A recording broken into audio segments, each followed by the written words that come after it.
What's up, everybody? It's your boy Wings of Redemption, and we're trying something a little different today. I'm using the Spaz 12 here in these gameplays. I'm not too good with the shotguns, so I tried my best.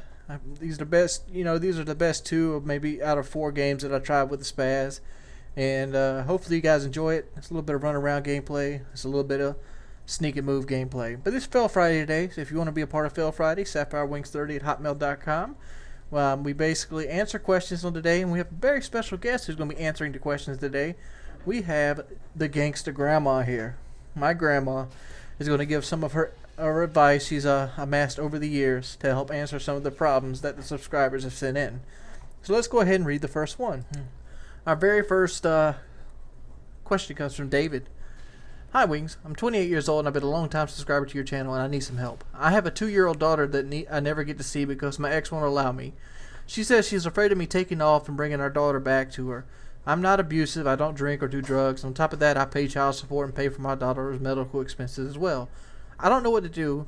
I'm missing my daughter so much and she's grown up without me being there, and I won't even get to see her fathers. I won't even get to see her fathers, but this doesn't need to make it to Fail Friday, but all the help is welcome. Alright, before I pass it off to my grandma, what my best advice to you is to basically take her back to court. The fact is, generally when you have a settlement or have a child with a woman, they have what you call visitation rights, and they have to basically allow you to see the child. They can't stop you from that point unless it's actually written into your agreement that you've had in court. The agreement was you pay child support, you would help keep the child, help pay for the child that you created, and part of that is she has to help the child see her father whenever needed. If she doesn't want to do this, go get you a lawyer, take her back to court. Let's see what the GG has to say about this. I think he has the right to see the young. If he pays the child support and as long as he pays the medical bills, I would see my youngin', or I'd show her something other. I tell you that. I would do it. I would get my youngins one or the other. That's right. Our next question is now Ando. Okay, Wings, I have a girlfriend who I've had a very long relationship with. I'm 15 and we've almost had sex. Eventually we broke up and she got with another guy whom she had sex with for the first time. And only him. Now as a year has passed and now she is pregnant. She realized I was the perfect boyfriend and no one ever treated her like I did, and I already told her that I couldn't have a relationship because of the baby, and she still wants to be friends. I was her best friend before and went out, so I don't know her perfectly. She still wants to have sex with me though. Should I have sex with her? I want to, but I feel bad knowing it wouldn't be a relationship, and also I still love her. I always will. I can without a doubt because I hadn't talked to her in a year, and I still feel the same way, but I kind of suppress it, and I do not express it. Thanks for reading, and don't say my name or email. My bad. Alright, that's the question. Let's go ahead and give it an answer. Look here. Your email was kind of vague. It's been over a year, so I assume 9 months, so I assume she's already had the baby. And one thing you got to know is if she's having babies, it means she's fertile. If you do want to mess around with her, make sure you wear the Jimmy hats.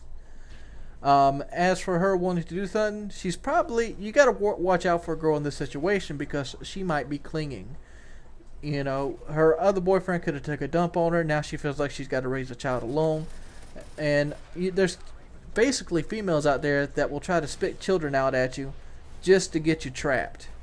Personally, if you want to go for it, dude, because, sex is just that. It's just sex. You'll have sex with many people that you won't be in a relationship with later on in life. But just make sure you don't have anything going back on it, and make sure you don't get her pregnant, because it seems like she's working her way into a pretty raw deal to begin with. Let's see what the Gangster grandma has to say about this. I think that's what she's wanting. I think she's wanting to have babies. That way she can get more welfare and food stamps and stuff, and more money. I don't think you need to mess with the girl. If you did, you sure better use protection. If you didn't, you better watch out, because she may have another one any time. And I'd be scared to touch that thing. You're trying to say she'll have another baby. Yeah. Think she got a bun in the oven trying to find a father for it. Right. She's trying to find another father for that. That's right. All right, let's do a little bit more lively question. This one was titled Fists of Fury. So a little backstory. I used to be on the rugby team, and I had to pull out because of an injury. I ripped an Achilles heel. On the next trials, one of my relatively close friends got in. I never tried to brag about my achievements. As soon as he gets in, he starts bragging about it. As you do in these situations, I took a piss out of him because he was being a bastard. Then he changed. Friends, groups, personality, insulting me.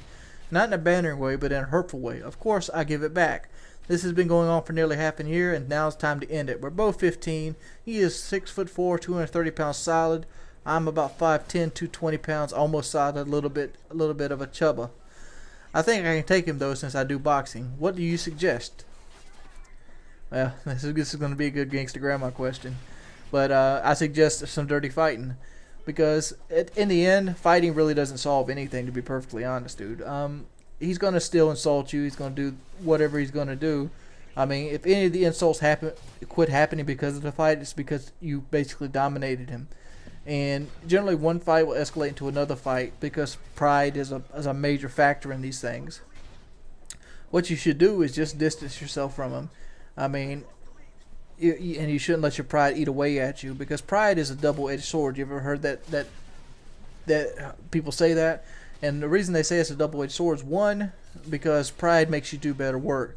You take pride in your work, you do a good job. On the other hand, if you pride yourself in being a good fighter and you lose, people are going to throw it into your face, and it's going to end up causing you a lot of hurt, well, even more so. It's best to just avoid the situation and just talk it out. But let's see what the gangster grandma has to say about this. You know what I'd do? I'd beat the living devil out of him. I wouldn't take no trash off of that boy. That's what to do, beat him. Beat him till he drops. If you can't do it, just give me a ring, baby. I'll beat him for you. This is Gangster Grandma. You hear that? You got a 65-year-old with a gun with an itchy trigger finger got your back. Oh, man. But that's Fail Friday for this week, folks. Generally, Fail Friday is a couple things. I want to talk about what I'd like to turn Fail Friday into. I always want to do these Fail Friday questions things because it gives me time to basically interact with the subs. But seemingly like my new series, Mail Tuesday, is kind of intervening over top of this.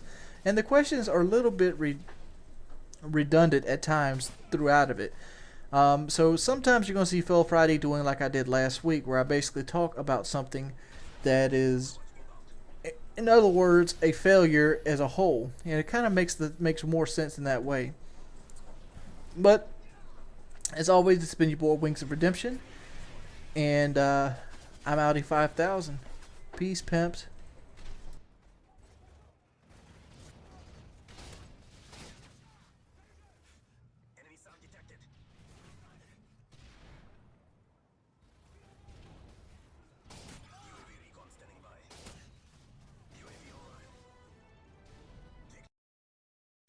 What's up, everybody? It's your boy Wings of Redemption, and it's been a while, and I just got to do one of these videos. If you notice the timeline on this video, it's like 10 minutes, and it's a TDM. You know why? Because this TDM lasted the entire 10 minutes.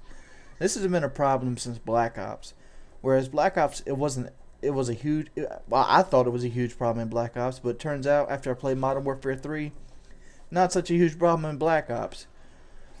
And a lot of it comes from the fact of these auto lock-on launchers. I mean, it takes away all the fun of the game. Like, you see a lot of people now running Specialist. And you think they run Specialist because, you know, they don't need kill streaks to kill. No, they run Specialist because kill streaks are fucking worthless. It is. I mean, look at the very beginning of this game. I'm going to go on a Pablo run right out the gate on this game. And it's not like I'm sitting back here camping. Okay, I'm waiting on this bitch to walk out because I seen he had attack insert with my sit rep. Here he comes. Got him. Alright, he knows I'm here. So he's going to pop in and try to get me again, thinking he didn't know about the attack. Boom, I cleaned him up. That's the way you work there. Oh, this guy's hiding behind there. Clean him up. And then I get my UAV. Alright, things is going great. I'm like, this right here could be the making of a YouTube game. Well, it kind of is the making of a YouTube game if you want to justify bitching. People, people on these games, they need to take the lockout launcher off. They do. They either need to make the kill streaks down to 7 kills again, or they need to take the lockout launcher off, because it's making anything that's not, an airstrike or a predator missile worthless. Yeah, the predator missile even has a counter on this game, even though people don't use it. And it's not the fact I want to get big kills from a Pablo. I just want to get, if Pablo got like 5 kills, I'd be happy. It's a 12 kill streak. If you could get at least half of what it is, I'd be happy. But no, Pablo doesn't get 5 kills. It gets nothing. I mean, seriously, there's 2 Reapers and a Pablo in this game, and this bitch still goes to the very end of its duration. And look how hard it is to kill people. Look, there's like 1 person on the map that doesn't have blind eye. There's 1 person, dude. Oh my lord. I know everybody's probably seen this and all of this. I'm pretty sure everybody's had a game like this. Probably more than 1 game like this that just lasts for fucking ever. I mean, the reason I've noticed this and I've just kind of been ignoring it is because I've been playing a lot of Modern Warfare 3 lately, trying to get gameplay, because people seem to not enjoy me putting up other people's gameplay, so it pretty much forces me to play this game. And like, the only reason I play Modern Warfare 3 is because people want to see it. That is it. I mean, I feel like Blame Truth now, because I remember when Blame Truth first came out, he talked about how he couldn't stand Call of Duty 4, and the only reason he played it was because people wanted to see it. He was burned out of the game. I'm not even burnt out of the game. I mean, I hardly play this bitch. Look at here. I'm like 6 prestige on Xbox.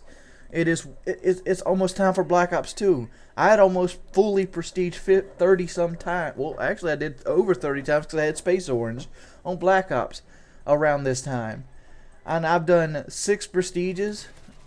Well, actually I've done, let's be fair, I've done 6 and 6. I've done 12 prestiges. 13 if you count that one on Space Orange. 13. So I've played this game literally half the amount of time as I've done on Black Ops. And the reason is because this game does not reward a good player. It doesn't at all. I mean, you can outsmart, outthink, outsound whore, out-equip, out everything a player, and it won't reward you. A medium to long range game is a game of luck, pretty much. I mean, yes, you can pop fire, but the fact is, how many times have you been pop firing somebody, or you get the jump on somebody, and they turn around and kill you instantly? I mean, matter of fact, I'm not gonna make you watch this entire game, because it's about to get boring. Because what ends up happening is the game comes down to a 3v3. About 5 minutes into it, after the second Reaper, everybody fucking leaves, and the game stays 3v3 the rest of the way. Here's the second Reaper right here. I just want to go ahead and show you something. Let me show you something right here. Alright, look at the time at the bottom of the map. 1:49. Alright, I get a kill. I run away from a martyrdom. I go sit back here to reload. I think I reload, but I hear footsteps. Look back there, nothing there. Oh, here's a dude. Boom, UAV. So I'm going back to this corner to reload basically just to limit my visibility. And I hear footsteps. Alright, there he is. Boom, boom, boom, boom, boom. Look at that. I had 3 shots on him. Matter of fact, look at the kill cam. He just fucking turns on me on the kill cam. Alright, let's stop and break this clip down. Let's look at it. Slow-mo. 1 hit marker, 2 hit marker, 3 hit marker, 3 or 4 hit markers. 1 bullet kills me. 1 motherfucking bullet kills me on my screen. Look at this bullshit. I know he has ballistic vest on and all, but the fact is he should be done. He shouldn't be able to turn around and shoot me 1 time. And if you remember the kill cam right before this, it pretty much showed him fucking putting 8 fucking bullets into me. I didn't see no 8 fucking bullets. That right there is lag compensation in its fucking finest. That's what that is. And this is the first game that is so fucking noticeable. It's ridiculous. I'm sitting here swearing at this point. I try not to swear. But like, it's just so bad, dude. Like, the fact is, you pretty much have to play ground war with specialists and you have to play it like 2 to 3 hours a day to get a couple good gameplays on this game, because this game caters so fucking much. If you want a blue book on how to make a good Call of Duty game, you take this game and you go run with it. I put an article out yesterday talking about how Activision doesn't think they're doing anything wrong because they're still the #1 selling game in the world. Dude, you're the #1 selling game in the world because the game is fucking a numbers game. People like seeing the fucking numbers pop up. What you're giving to them is just those numbers popping up. You're losing your core fan base when making fucking dog shit like this. But nobody cares. And people will bash this video because I'm hating on a game they probably spend most of their day on. And if you spend most of your day on Modern Warfare 3, more power to you. You have more fucking perseverance than I. What's up, guys? It's your boy Wings of Redemption, and I'm bringing you a commentary today. And I want to talk about movies. I know I recently did a Sunday review called the Sunday Top 5, and I did my top 5 favorite movies of all time. But there was a lot of movies that I left off the list because it was only limited to 5. And I want to go ahead and go over some 5 more movies that should pretty much belong somewhere in the top 10 or maybe the top 15, but in no particular order, that you might have forgot. One of these movies would be Fight Club. Fight Club is one of those movies that kind of keeps you thinking throughout the entire movie. Well, it makes you think something else throughout the entire movie, and when the ending happens, you automatically want to go back and rewatch the entire movie. Some of the things that I really enjoyed about Fight Club was how it's pretty much anti-society look on things. Not too much anti-society, but anti-big business. It kind of makes you sit back and look at what we kind of value our life on, where it's with such lines as the opening credits of the movie, which reads something like this. If you're reading this warning is for you. Every word you read of this useless fine print is another second off your life. Don't you have other things to do? Is your life so empty that you honestly can't think of a better way to spend these moments? Or are you so impressed with authority that you give authority respect and cadence to all that claim it? Do you read everything you're supposed to read? Do you think what you're supposed to think? Buy what you're told? Do what you're told? Get out of your apartment. Meet a member of the opposite sex. Stop the excessive shopping and masturbation. Quit your job. Start a fight. Prove you're alive. If you don't claim your humanity, you will just become a statistic. And that's the kind of questions that Fight Club pretty much illustrates throughout the whole movie. And it's a movie that you'll want to watch over and over again if you've never seen it. It starred Edward Norton Jr. and Brad Pitt, and I really do recommend it. Another movie that kind of left off the list, and I thought about it after the fact, and it probably should have been in the top 5 for me, but the reason it didn't make it into the top 5 after sitting and thinking about it was it just doesn't appeal to a lot of people. And that movie would be $1 Million Baby. $1 Million Baby came out when I was... I honestly can't remember when it came out. I was 17 or 18. And I remember wanting to see it in theaters, and I never got around to it. So I ended up catching it when it came out on DVD. And this movie is one of Clint Eastwood's masterpieces. In my opinion, it might have been the movie Clint Eastwood should have went out on. He shouldn't have done, Hereafter or Gran Torino. Even though Gran Torino is another good movie, I think $1 Million Baby might be Clint Eastwood's masterpiece. It's basically the story of rope burns, where you have a 30-something-year-old woman that pretty much is putting herself through a boxing regimen because she wants to be something she's told she was not.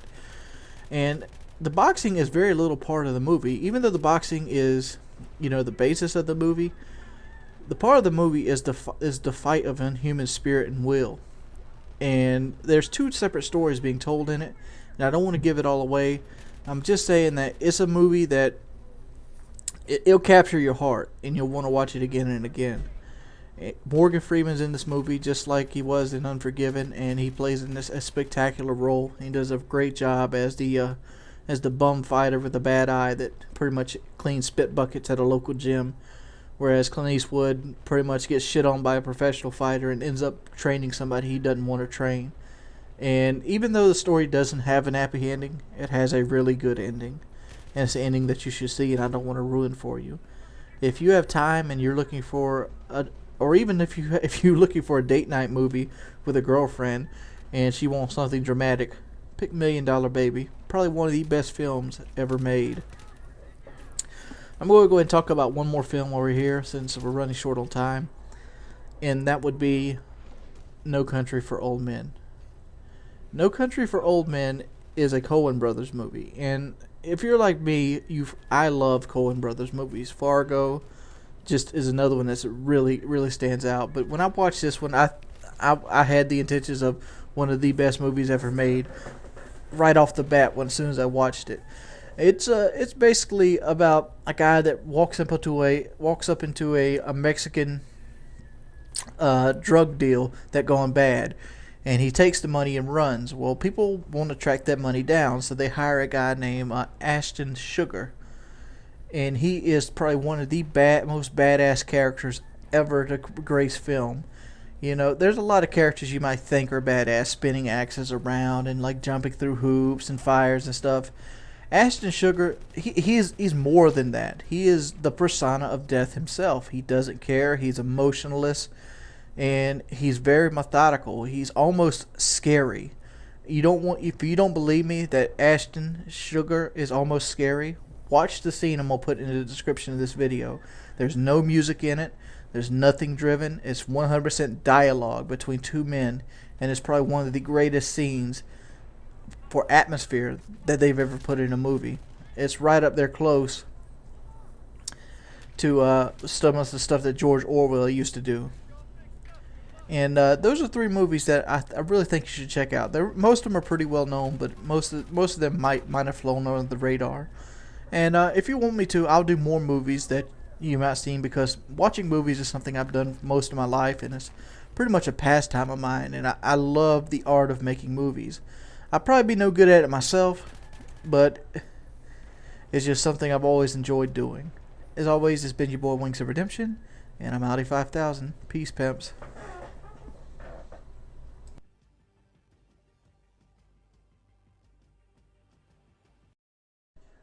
What's up, guys? It's your boy Wings of Redemption, and yeah, it's a very bad bad channel lately. Last 3 days, my channel has went from making 100,000 views to 36,000 views, and a lot of people might think, well, that's impressive. Well, that's not 36,000 views for a channel of my size is the death throes. That means it's on the decline, and I got to turn that around. So expect a lot of videos.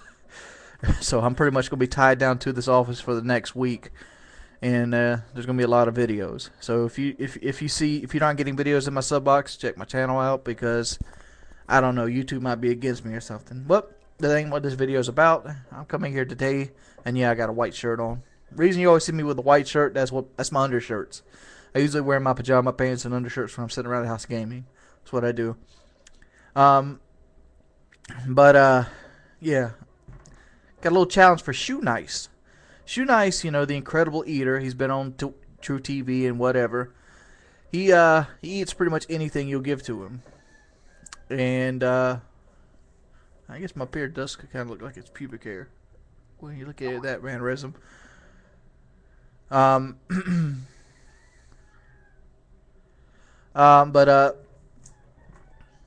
yeah, here's the challenge.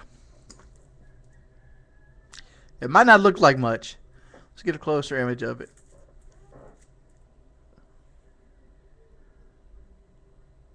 So you can see, like right there, they have the torn. That's torn. You look at the cap. The cap is fucking filthy. This drink expired. Let me find the date on it. I know there was a date on one of these.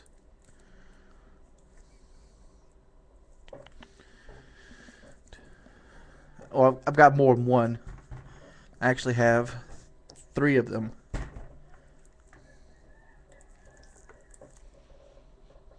And let's see where. There's got to be something on here that tells me when they were made, because the expiration date's kind of worn off.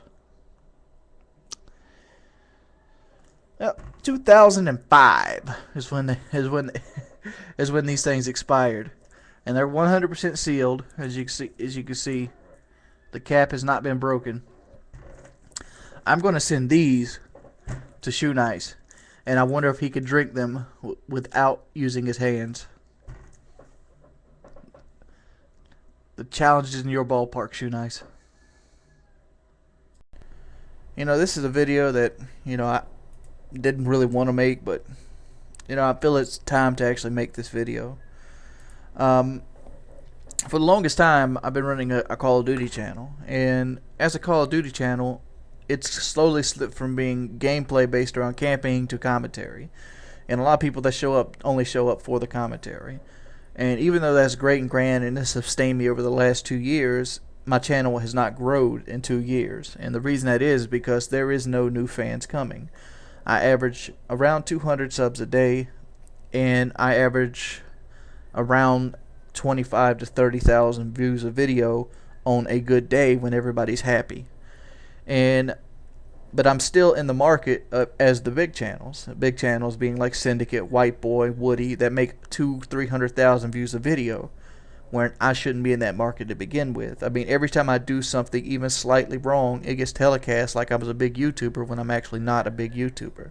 I might have 300 and some thousand subs. I realistically have like 60,000 subs, because that's the repeat fan base that I have. It might be even 80,000.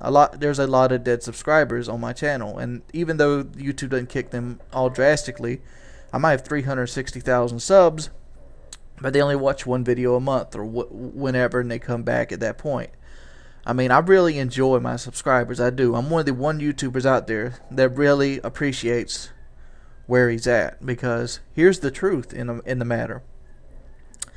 If I couldn't do this, I would be on disability. Reason being, I have nerve damage, I have a bad knee, I have trouble getting around, and even though I'm trying to remedy that right now, it's a slow process. I'm not going to drop 30 pounds overnight. It doesn't work that way. And here's another fact. I work over 10 hours a day. You know, a lot of people see me on Twitter, you know, crying about, you know, I got 60,000 views yesterday, and they're like, well, I only got 110. Well, dude, I put in 10 hours. Matter of fact, I've put in 10 hours every day for the last 4 years. There's been one day off I've took, and that was May of this year. That's 3 years in a row, getting up, taking a shower, sitting in front of a computer, and staying there till like 9 or 10 o'clock that night, or even later. I mean, 10 hours is the average. I've spent 16 hours working on videos. And even then, it looks like a lackluster product, because one, I am not a graphic engineer of any sort. Everything I've ever done has been self-taught. Where my videos got to today and where they were when they first came out, there's a huge difference, and there's a gap there. And a lot of people like buy money, like YouTube money comes slow. Yes, there's some YouTubers that make $150,000 a month, and that is not a lie. That's what they make.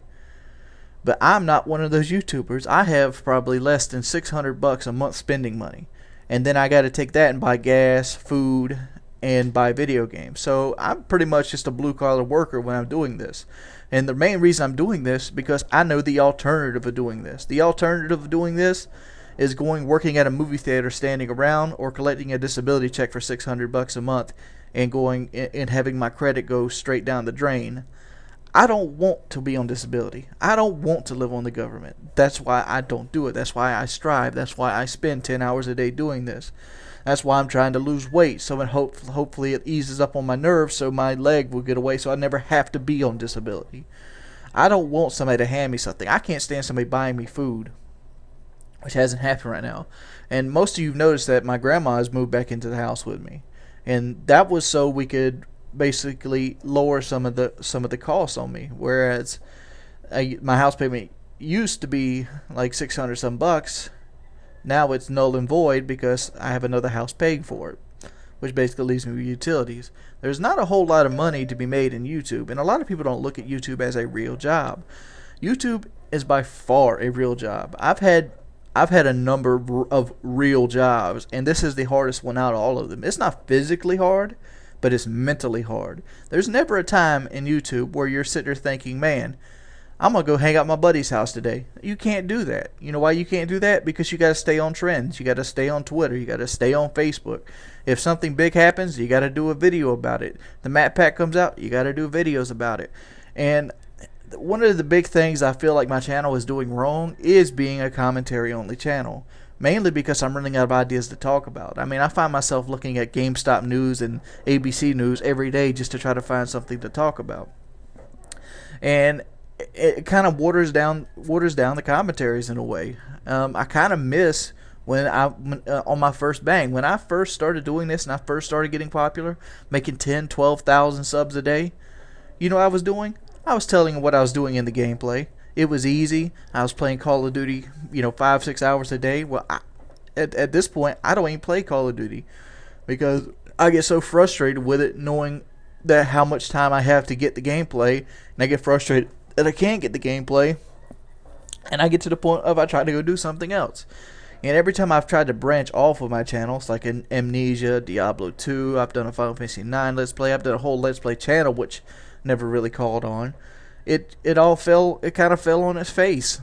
I mean, and the reason is, it's not that I didn't have people viewing my videos. I had people viewing the videos. It's just I didn't have enough people viewing the videos. And I by no means are going to give you a guilt trip talking about you should view my videos regardless. Watch what videos you want to watch, dude. If you want to go watch somebody make fun of somebody until their mom gets on there, go do that. If you want to go watch, Woody blow something up with a mic, go do that. I'm just letting you know at this point, this is where my channel stands. And people love me to death. They do. I mean, I probably have one of the most hardcore fan bases on YouTube.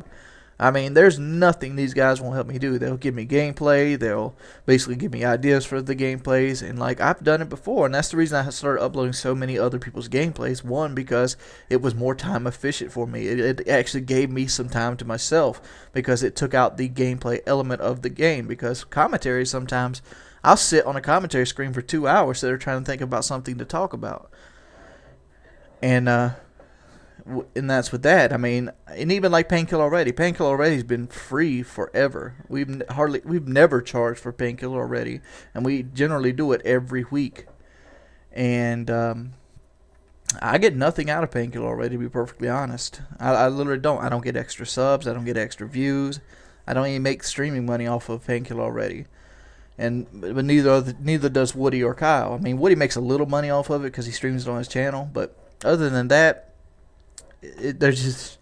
we do that strictly for the fans. That's what it was created for the fans, to give us a more in-depth basis in it. And we've been doing that for almost 2 years now. And one thing that Painkiller Already did was dry up even more ideas of the commentary.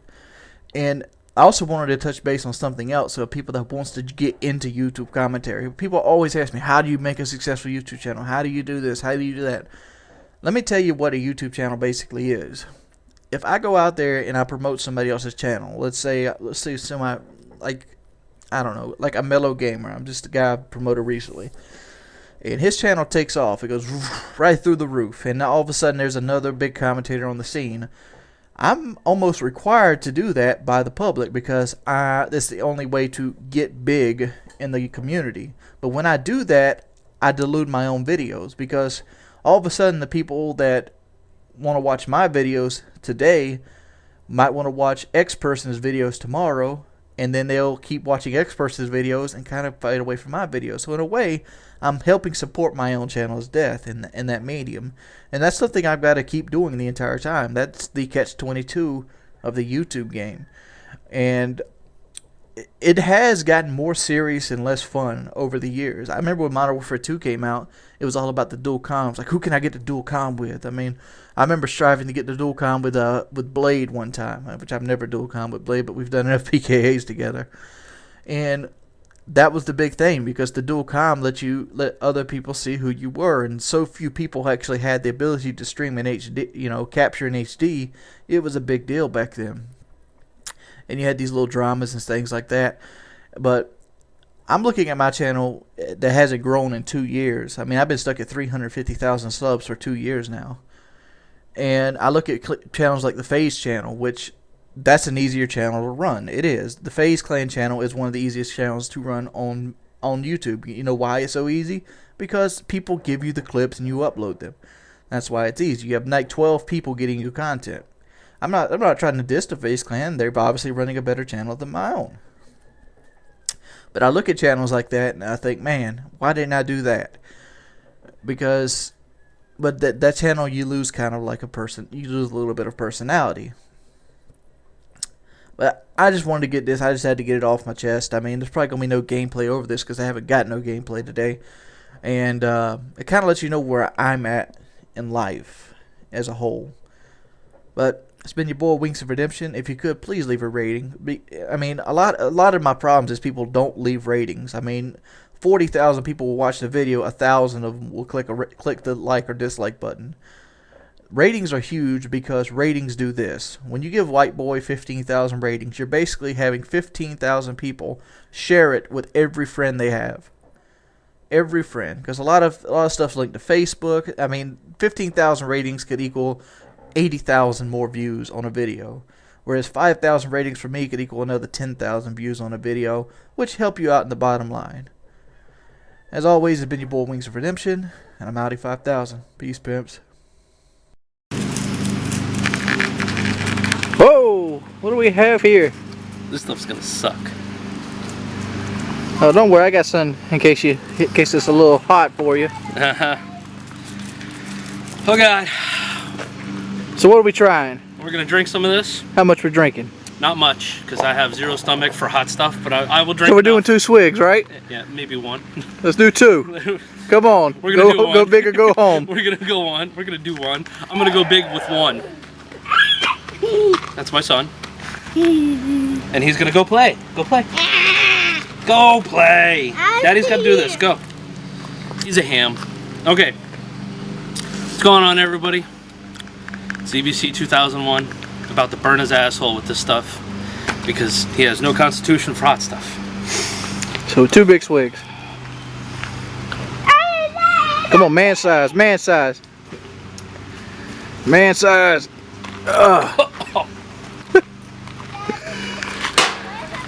How's it feeling? How you feeling?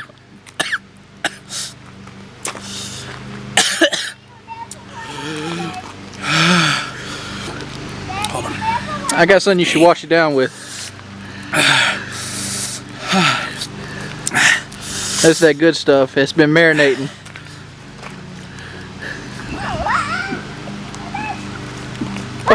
Holy shit. Oh.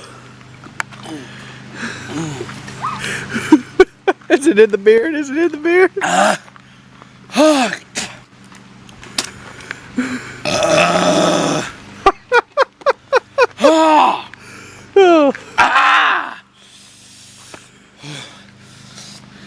fuck that. I don't know what to do. Hey, look,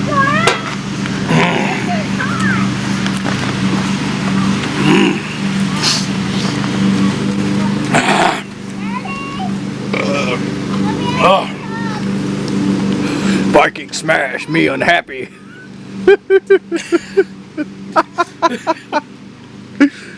Oh, this is like one of the best gifts I've ever gotten in the mail. God damn. You get it off. The last guy did this, threw up and then had to lay down.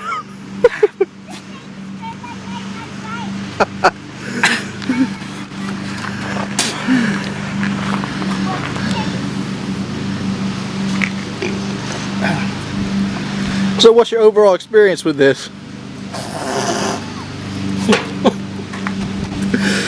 You sound like a hissing spider.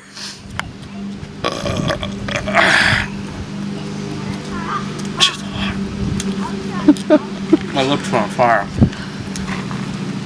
Toby. You know the Toby. box changed into pink? Hey Toby, what did you think about the drink? Yuck. Yuck? Yeah. It's hot. That's my bike. Ooh, be okay.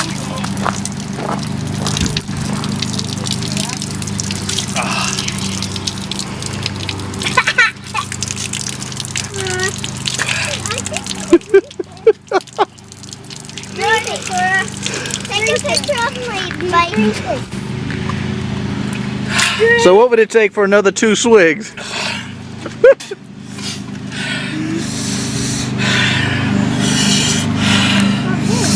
on a second. I think this is not.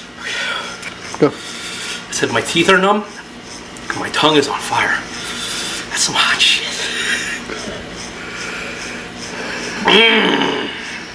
Like really, like right back here is numb.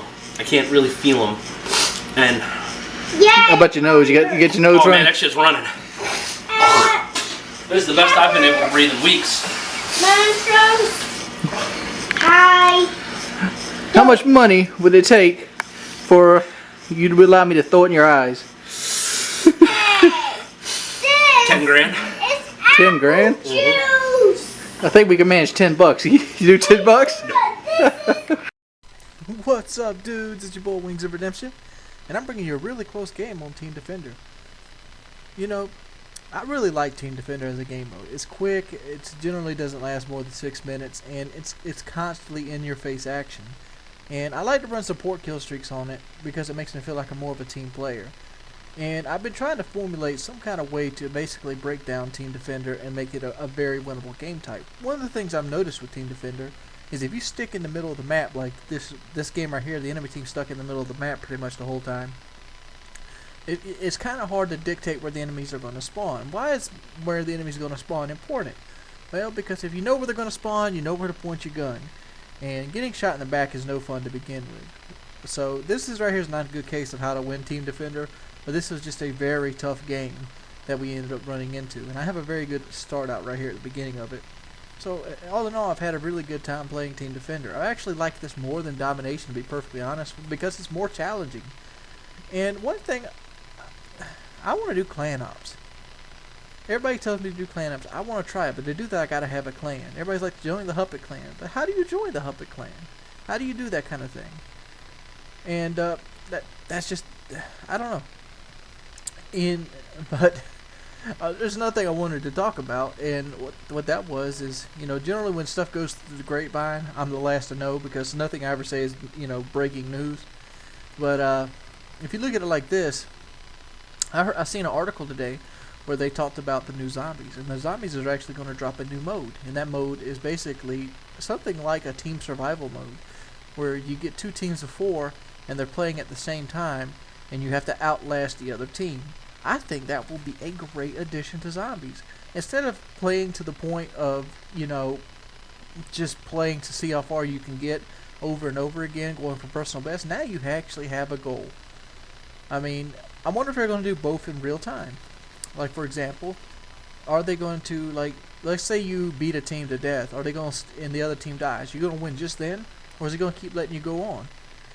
And maybe it'd be cool if you could see, like, 2 teams. Maybe if you, let's say, for example, a team makes it to round 12 and they die off, and your team's still going strong at round 12. Maybe that team loses and you get a win, and they bring another team in right then to start at level 1, and you're still at level 12. And then they have another category, you know, of wins per Batum, something like that, where they basically, you've won at higher rounds against full teams. I think that would be cool as well, because that would actually show who the better zombie players are, or who is the better zombie team. And you make kind of like little zombie teams up, like have it like segregated from everything else on Call of Duty Elite. Like, for example, you can have the RSK, the Rape Squad Killers, and you keep their, you know, you keep their stats on the zombie page, and, you know, this is how many, you know, second game zombie wins they have. This is their highest round. You know, this is their matchup against that, and that would be freaking cool. That would. I mean, I'm dead serious. And speaking of stats like that, I feel like I haven't used Call of Duty Elite to my full potential.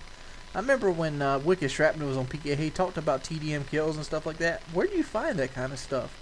I would like to be interested in actually attempting some of these TDM kill challenges and stuff that Elite put out. Or maybe just all in all. I mean, it'd probably make the game more refreshing, because I've pretty much stopped caring about my KD at this point. It's like 272 on Xbox and like 314 on PS3. And it's like, whatever. As long as I'm keeping above a 2, I'm perfectly happy. I'm just going for them W's. But I think it'd be interesting if I had like a little challenge to go for. And I think it'd make my videos interesting as well. Like, you know, because I used to do the score per minute on Black Ops. I used to love to attempt to do that. Reason I did that was basically because of Fearcrad's videos. I really enjoyed watching him when he was actually doing the score per minute stuff. But the only thing I didn't really like about the score per minute stuff in Black Ops was that Ground War wasn't segregated out of 6v6. I think 6v6 should have its own set of score per minute and Ground War have its own set, because I guess it's all the same thing, but when you have extra people in the game, which, there's only one game mode that has extra people, it pretty much forces you to play Ground War. And some people's connection is not strong enough to play Ground War consistently. But that's just an opinion. I don't know. I really had fun playing this game, and I had a pet talk from my girl Paintball Kitty the other day and said I needed to find the fun back in video games, so that was my goal to set out. To try to play stuff I enjoy and try to play like I enjoy, and stress-free. And I think a subscriber told me a long time ago, to play Modern Warfare 3 efficiently, you have to let yourself have fun, and you got to overlook stuff. And I think I've been trying to do that the last couple days. Other than that, it's been your boy Wings of Redemption, and I'm Audi 5000. If you could please leave a rating on this video, it helps me tremendously, and it helps get the video more noticed. And as always, peace, pimps. What's up, fellas? It's your boy Wings of Redemption. And I'm going to do a little commentary, and I'm going to go ahead and apologize for the last commentary I did. I had left my Xbox controller plugged into my Triton headset, and it pretty much created a static over top of it. I've been losing weight recently. Lost a lot of weight. I mean, seriously. I haven't lost lots of weight, but I've lost about 10 pounds already. And I've lost about an inch on my waist. So, I've concluded to myself this is going to be the final time I go through this battle. I'm going to do it this time. And one of the things I want to do before I end up losing all the weight is I want to talk about Fat Man Swag. What is Fat Man Swag? Well, a lot of people, I run a series called Fail Friday. And Fail Friday, majority of the questions, 80% of the questions are about the females. And I want to go and debunk some of my experiences with females and some of my experiences trying to date as a fat guy to you guys who might be in the same issues.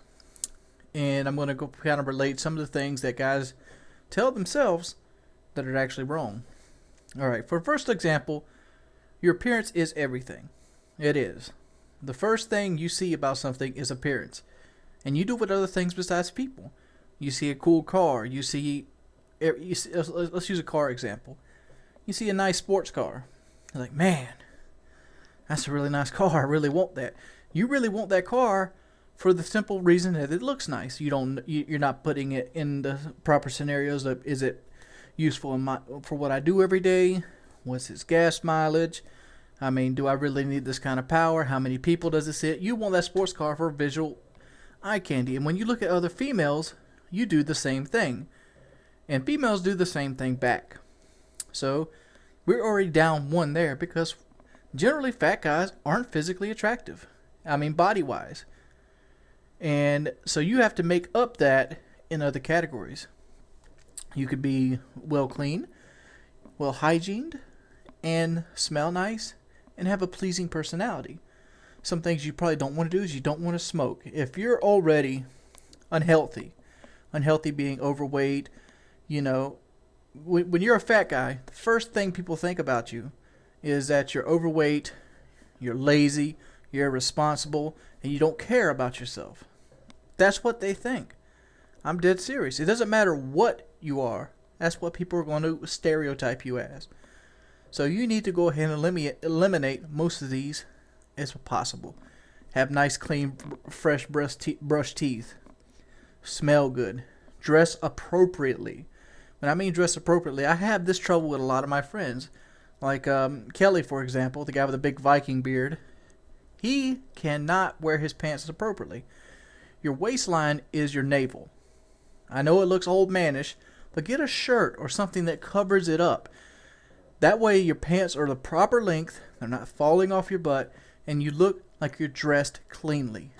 Dressing cleanly is a big thing. One, it builds confidence. We're going to come back to the confidence factor here in a minute.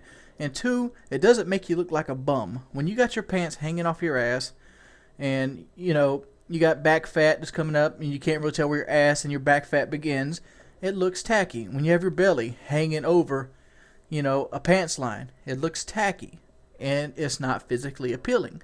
Put yourself in the same situation. Would you want a girl that has where you can't tell her breast and her stomach begins? Or would you rather have a girl that actually goes around and tries to basically dignify the borders? That's exactly that.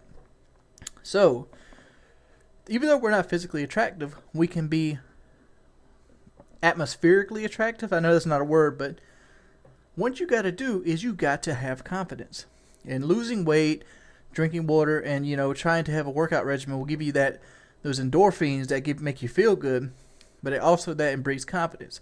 When you see yourself losing a little bit of weight, I'm not by no means this video an endorsement for losing weight. I know losing weight as a fat guy is hard, but I'm saying that if you take the steps to better yourself, you'll better yourself in other areas. Like, what you got to do is you got to be confident in yourself. Don't think that you're ugly. Thinking that you're ugly means you're ugly. You know why? Because beauty is in the eye of the beholder. What you got to do is you got to basically make yourself out to be a nice person, but also have confidence in yourself. Don't be like, man, I'm fat, nobody ever loves me. Be like, hey, how you doing? Oh, no, dude, I had really good... Nobody wants to hear the negatives. Just like in the YouTube community when you're doing YouTube videos, nobody wants to hear the negatives, even though you might think they do. And even though some people might agree with you, mass majority of people don't want to hear the negatives. Example, Justin Bieber is a good singer. A large majority of the population agrees he is a good singer. How do I know this? Because he sells albums, because he is sought after in TV shows, because there are fan pages of Justin Bieber. There might be a lot of naysayers, but the naysayers could pretty much get beat to death by the people on the other end of the stick that pretty much love Justin Bieber. And you don't have to be Justin Bieber. Just be confident in yourself. Don't think that you're fat. Make them think that you're on an equal footing ground as them. And don't get discouraged. This is the hardest one to teach, getting discouraged. Because as a big guy, you're going to get shot down. Hell, a lot of people get shot down. Not just big guys. Guys that are too tall. Guys that are too short might even have it worse than big guys. Just imagine being like 5'3" or 5'5" in a guy, and you're shorter than most girls that you run into. Girls don't like a guy shorter than them, and it's generally not physically as attractive. So don't put yourself as the only guy out there not getting shot down because of your weight. It's a flaw. It's a human flaw, and you understand that. And another thing you need to do is don't hold a double standard. A double standard means that you're overweight. Let's say you're 325 pounds, and you see a girl that's 300 pounds. You're automatically going to classify her out of your ability to date without even talking to her. Why? Mainly because you're superficial and shallow. Don't be superficial and shallow, because the number one complaint that you had with the other female sex was they were superficial and shallow. Don't contradict yourself, dude. Basically, all you got to do is keep your hygiene up, smile, because smiling is the cheapest way you can make yourself look more attractive. And just try to be active and confident. I mean, you already have your weight working against you because you look like you couldn't keep up with them. Prove that you can keep up with them. This is just some stuff I've learned over the last 11 years of trying to attract female attention. It's been your boy Wings of Redemption, and I'm Mighty 5000. Peace. What's up, guys? It's your boy Wings of Redemption, and man, I look like a baby face without my beard. You might be wondering why my beard's gone. People have fucked up today. They seriously have. Like, I was going to actually do part of shaving my beard as part of my fan mail thing today. And, it, kind of got out of hand. Look at me, I got out there with cheering. But it kind of got out of hand. Because the people that I usually run my camera behind the scenes when I'm in front of it are like 19... Man, I look fucking weird without a beard, dude. Or like from 19 fucking 50s. They don't understand, you know, keyless ignition or anything like that. And I shaved my beard off, and by the time I got done shaving the beard, he goes, "Oh, I forgot to record it." And I'm like, "What?" He's like, "Can we start over?" No. What you want me to do? Take the pubes out the sink and like glue tape them back on my face? But yeah, I look like a whole different person without a beard. I gotta grow that shit back. I am by no means sexy looking. Naughty. I am by no means sexy. I'm sorry, I just looking at myself. I'm by no means good looking. And so we did another video sitting on the couch, and I'm like extremely fat sitting on the couch. I'm like, yeah, let's not do this. But that's not even the point. I didn't put it up. The reason I didn't put it up was because he was out of focus. Like, he's like, well, my eyes are bad. So it's like, oh my lord, I really got to get a stand, and I got to get a better camera. It just has to happen. I mean, the thing with the Canon Rebel TI is it pretty much you have to be behind it to be able to see the LED screen, and I need a camera that's 1080p that I can see the LED screen up here, and that pretty much allows me to see what's being filmed and how, if it's in focus or not, because I pretty much have to trust people that have no idea what technology is right now to film these things. So there was a couple cool ideas this week in the mail thing. I'm actually doing a mail video this weekend because I don't know. The idea was to not videotape myself just reading mail, but to videotape me doing other things such as shaving my beard off, or, you know, throwing a frisbee or whatnot. And that didn't work out. I mean, it just didn't happen. And it's, you know, sometimes you gotta pack up stuff and go home. But there's a couple ideas, and I'm probably going to integrate one of them into action tomorrow. And it's just what it's going to be. God, this is fucking webcam. I can't really edit out bad brain farts. And my brain is still crashing. Oh, one thing else.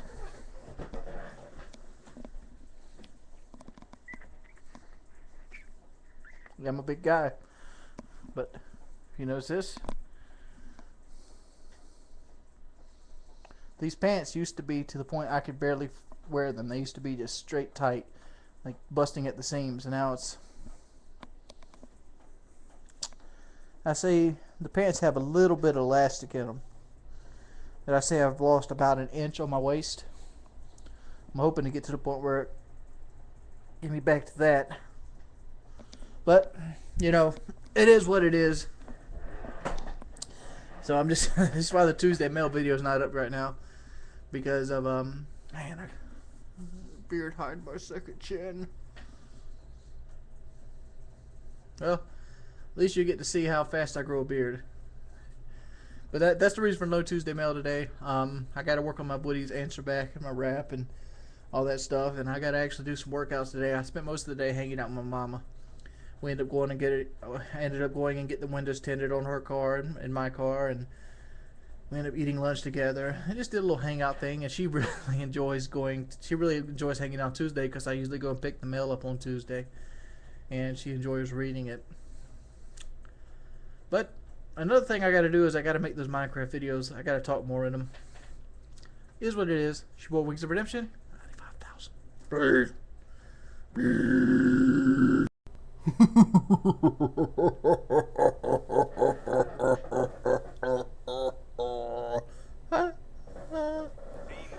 What's up, guys? It's your boy Wings of Redemption, and I really do enjoy me some fucking motherfucking Black Ops. I mean, this game, after you taking a break from it, well, first, let's go first things first. You will never see me say Black Ops was a bad Call of Duty, ever. When Black Ops came out, I considered it probably one of the best Call of Duties ever made, and there was reasons for that. And because the game is 100% balanced, there's very little bullshit to be had in the game other than, you know, Blop Shot. Blop Shot for days, pimp!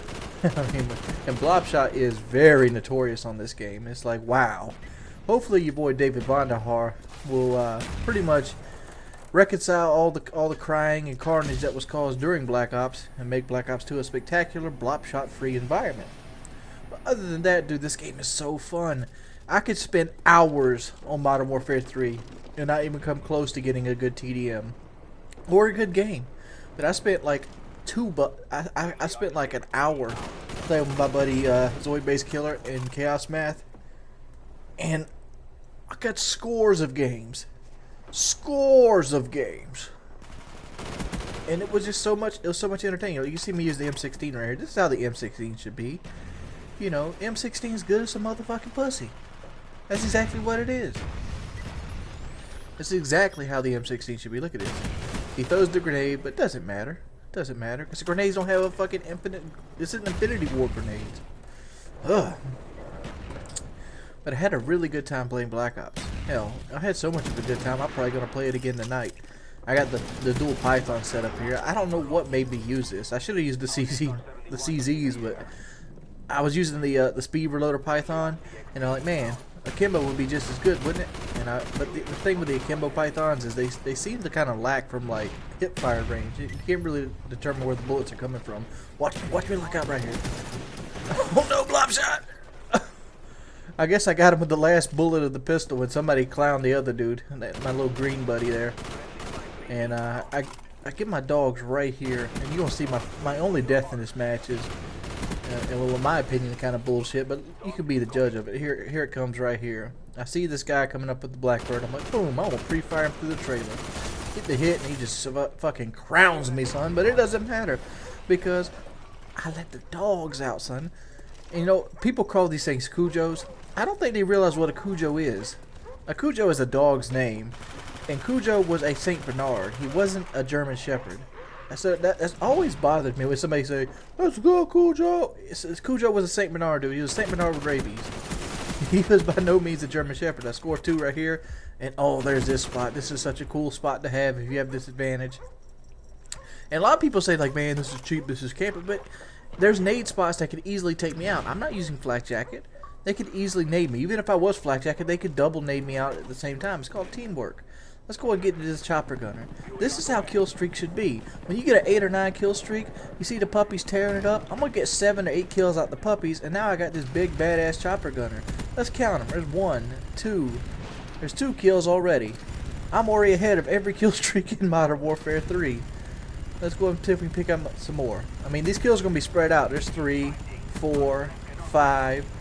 They're going to be spread out a little bit because these guys are doing a pretty good job of avoiding it. So we're at 5 already, and that's really good in my book. Let's see, there's 6. Look, there's number 6 right there. So I get him. There's number 7. Still looking, trying to pull it out. Let's see if I can match the kills number. In my opinion, it's 8. In my opinion, a kill streak should get at the high-end kill streak should be worth at least what they are to get to them. I mean, that's just my opinion. Kill streaks are part of Call of Duty, and kill streaks are one of the main reasons I love Call of Duty, and I know a lot of other people love it. How much fun is it to fucking ass clap with the AC-130? Some of the funnest experience I ever had on Call of Duty was ass clapping with the AC-130 on something like Scrapyard. You ever play Ground War on Scrapyard and you get that big fucking 6 or 7 man 105? It's like, boom! You can just hear the hit markers. Hear it. It's just so fucking fun. And people like doing well. You know how I know people like doing well? Look at the noob tubes in Modern Warfare 2. You know why people did that? Because it made them do well. I don't know. Vast majority, very slick right here. Look at this. Boom. Pick him off. Where's that other bitch? I'm here listening for him. There he is. Get out of my house. What are we doing? Beast pimps. 31-1. Take your mama out to dinner. Shut the front door. Trying out a new microphone. And this is by no means a video that's going to money whore, and people are going to sit there and complain about it, I know, but this is what it is. 12,000 ratings, please. I'm just fucking with you. This is actually a poem just to try out my new mic, to see if it kind of cuts out the breathing problems I had with my Tritons. So let's go ahead and do it like this. This is called Another Route Home. I wrote this when I was, I would say 21, And when I wrote this for because I had a crush on a girl that worked at a movie gallery, and I never really made anything about it because I didn't really have a lot of self-confidence then and things like that. So it kind of is it's a long story, but that's why some of the things are highlighted inside of it. This is my way of basically dealing with it and beating myself up in lyrical form. That's why I highlight the term apathetic so many times in the song. And at the time, I was also listening to soundtrack to Your Escape by not System of a Down, fucking In Flames, and the song Bottled had a lot to do with the kind of patterns of the words with this. So with further ado, this is Another Route Home. I said my heart is crooked and my soul perplexed. I would cloy my future with a dull blonde hex, shouting at the world, am I worth it to them? Green eyes bellow up my vociferation. Am I me, or am I in circles? Yes, it's me, apathetic again. Dawn of my downtrodden form, this umber of my planet's soul, and the light inside it held was shattered by the greed of my right hand as it cast aside always wanted derogatory form I cannot change. But that's me, apathetic again.